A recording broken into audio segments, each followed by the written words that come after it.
tenya bultu iftu akka urjii taphadhu gammadii iskoolee keenya wajjin iskoolee keenya boona miidhagaa hundarra menu taphachiisi keeti guyyaanarra abshir si waliin jirra keeti guyyaanarra abshir waluma luli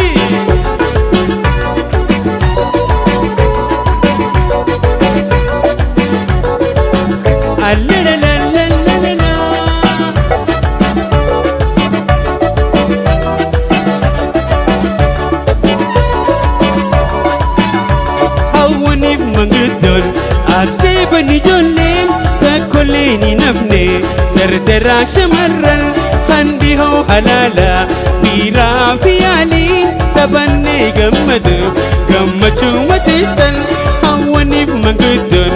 Arsebani jolleen takkoleeni nafne dardaraa shamarran handi hoo halaala dhiiraa fi yaaliin taphannee gammachuu mateessan. Gammachuu mateessan imaana itenya boontu iftu akka urjii taphadhu gammadii iskee keenya wajjin iskee keenya boona miidhagaa hundarraa menu taphachiisi keeti guyyaan har'aa keeti guyyaan har'aa mootiin si hi'ar indaabii.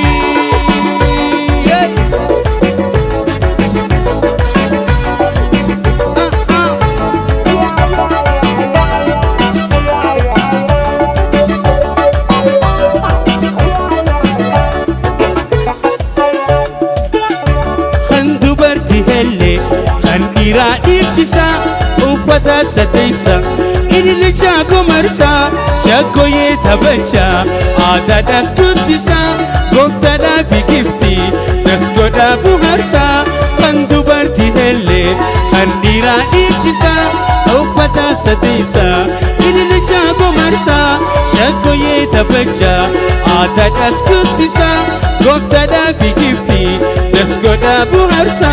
Dasgoodha buharsa immoo tenya boontu iftu akka urjii taphadhu gammadii aroosticha wajjin aroosticha boona miidhagaa hundarraa menu taphachiisi keeti guyyaan har'aa keeti guyyaan har'aa mootiin si hi'arraa indaabii.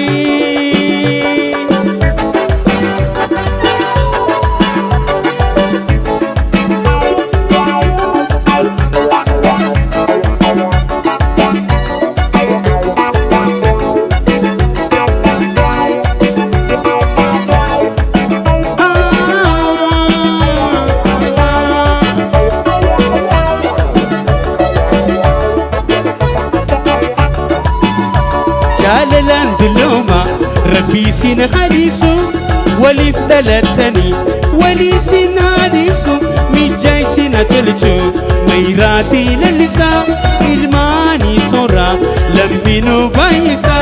Jaalalaan dullooma rabbii sin hadisu waliif dhalatanii walii sin hadisu miijaa isin tolchu mayraatii lallisaa ilmaanii soora lambinuu baay'isa. Aroostitti boontuun iftu akka urjii taphadhu gammadii iskoolee keenya wajjin iskoolee keenya boona miidhagaa hundarraa menu taphachiisi keeti guyyaan har'aa abshir si waliin jirra.